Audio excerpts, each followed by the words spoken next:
तो ये है पारसपुरा प्रांत। हाँ, और वो नगर के ठीक मध्य में प्रांत प्रमुख जगत जला का भवन है।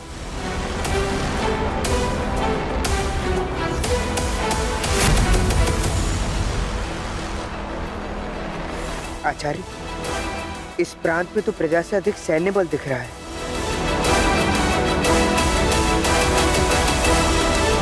यहाँ आश्रय लेना अत्यंत ही कठिन होगा। इसीलिए तो इस स्थान का चयन किया। यदि हमें सुरक्षित रहना है तो हमें जगत जला के भवन में आश्रय लेना होगा।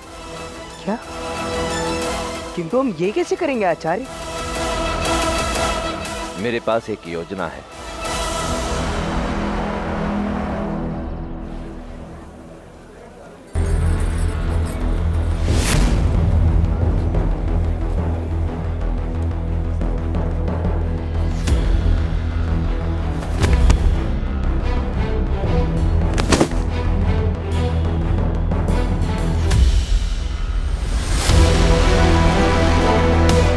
क्षमा करे भद्र।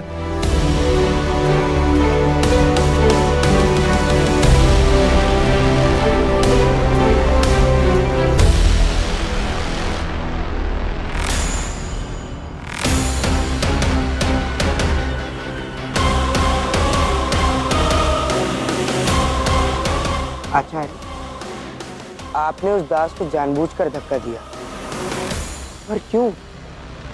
इसके लिए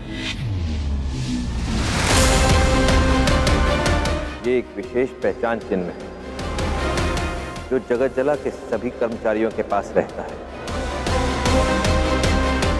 उसके सभी स्थायी सेवक और सेविकाएं इसी पहचान चिन्ह की सहायता से ही उसके भवन में प्रवेश करते हैं। अब हमारा केवल एक ही उद्देश्य है, इस पहचान चिन्ह को प्राप्त करना, क्योंकि केवल यही पहचान चिन्ह हमें धनानंद और उसके सैनिकों से सुरक्षित रख सकता है। ये बनेगा अब हमारी ढाल।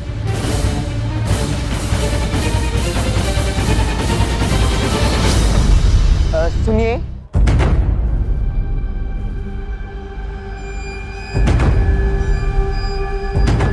ये सारे प्रबंध किस उपलक्ष्य में हो रहे हैं? अरे, आज बहुत ही रोमांचक दिन है। हमारे नगर प्रमुख जगत जला जी के पुत्र मार्तंड और नगर के अन्य मुखियाओं के पुत्रों के बीच एक बहुत ही विशेष और जटिल प्रतियोगिता का आयोजन हुआ है। ये सारा प्रबंध उसी के लिए है। अच्छा, मुझे देर हो रही है। प्रतियोगिता? कैसी प्रतियोगिता? जगत जला के पुत्र मार्तंड को सर्वश्रेष्ठ सिद्ध करने की प्रतियोगिता। किंतु यदि वो वास्तव में इतना श्रेष्ठ है तो उसे प्रमाणित करने के लिए उसके पिता को इतना भव्य समारोह क्यों आयोजन करना पड़ रहा है? क्योंकि वो सर्वश्रेष्ठ नहीं है। जो सत्य में सर्वश्रेष्ठ होते हैं उन्हें शक्ति प्रदर्शन की आवश्यकता नहीं होती। शक्ति प्रदर्शन केवल वही करते हैं जिन्हें स्वयं अपनी शक्ति पर संदेह होता है। जगत जला अपने दुर्बल पुत्र मार्तंड को संपूर्ण नगर के समक्ष सर्वश्रेष्ठ सिद्ध करके यह प्रमाणित करना चाहता है कि उसका पुत्र उसके स्थान पर नगर प्रमुख बनने के लिए पूर्णतः योग्य हो चुका है। ये प्रतियोगिता हमारे लिए एक स्वर्णिम अवसर है। तुम्हें जगत जला के पुत्र मार्तंड को इस प्रतियोगिता में किसी भी तरह विजयी बनाना होगा। यदि एक बार तुमने ऐसा कर दिया तो फिर जगत जला के भवन के द्वार हमारे लिए स्वतः खुल जाएंगे।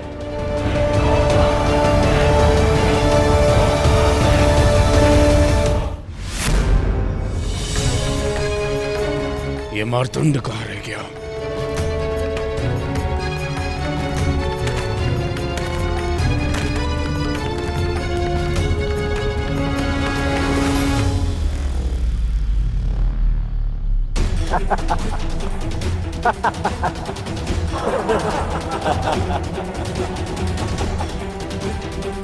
अपना झोला स्वयं क्यों उठा रखा है इसने? 40 गांव तो दूर की बात, अपने दास पर नियंत्रण रखने की क्षमता भी नहीं है इसमें।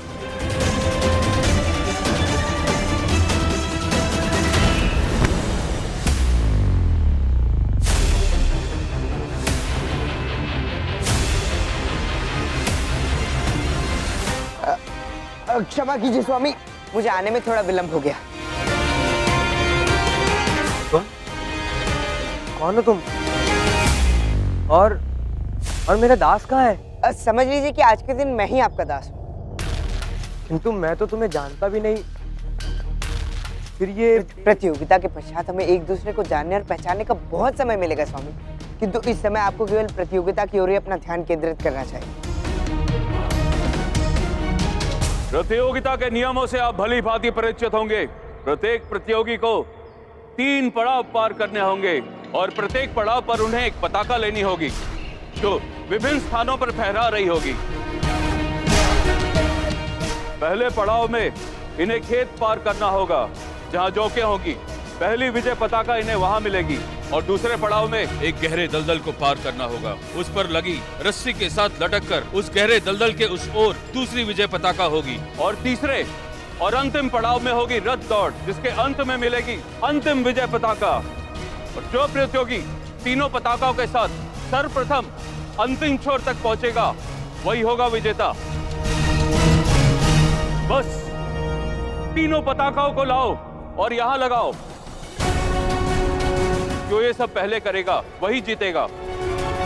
जाओ, विजयी भव! विजय भव! विजय भव! विजय भव!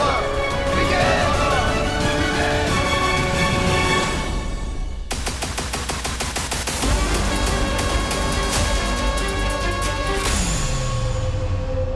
प्रतिस्पर्धा की प्रथम स्पर्धा का आरंभ किया जाए।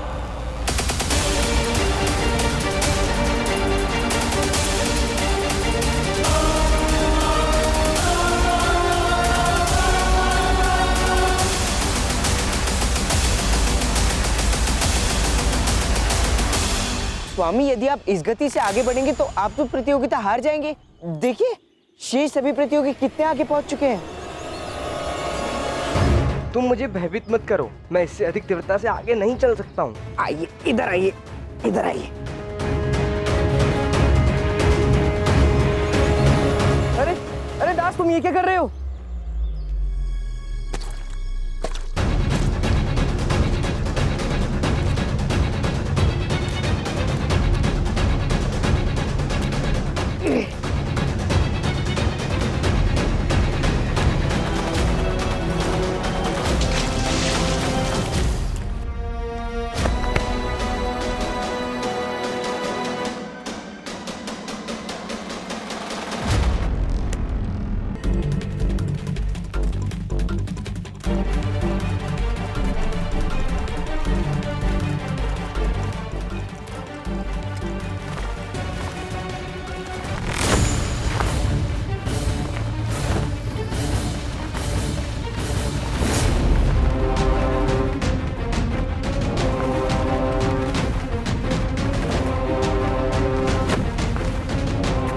आइए स्वामी।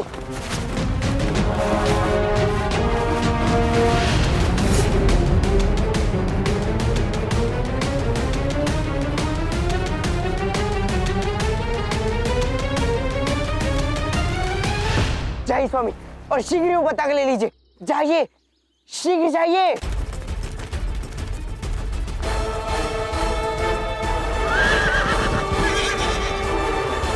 तो कम से कम अपना नाम बता दो। तुम्हें वो दास बुलाकर अच्छा नहीं लगता है मुझे। आप मुझे अर्जुन कहकर पुकार सकते हैं, किंतु चलिए अब हमें इस दौड़ को भी जीतना होगा।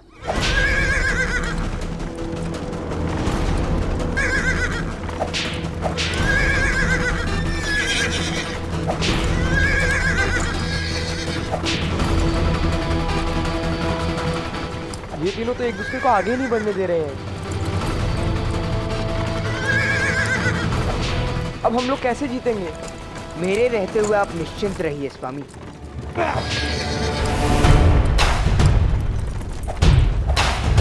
चंद्रगुप्त, चंद्रगुप्त।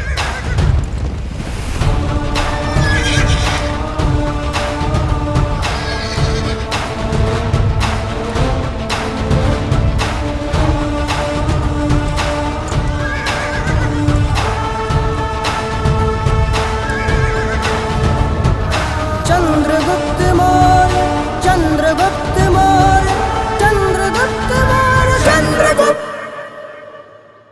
आगे बढ़िए स्वामी, जीत आपकी प्रतीक्षा कर रही है।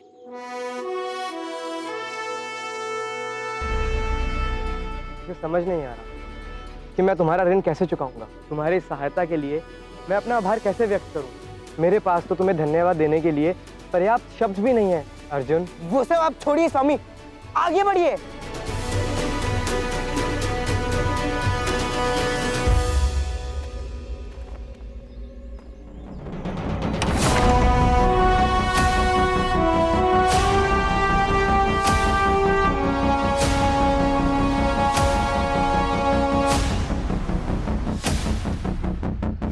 मेरा पुत्र,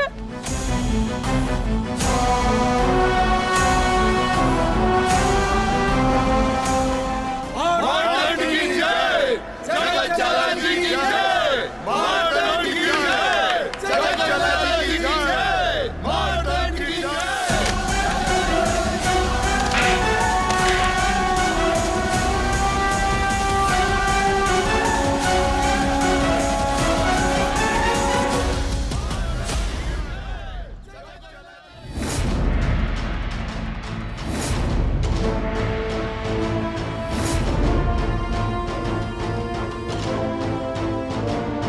प्रतीत होता है कि मां और इंद्र ने इस भवन में अपना अपना स्थान सुनिश्चित कर लिया है, अर्थात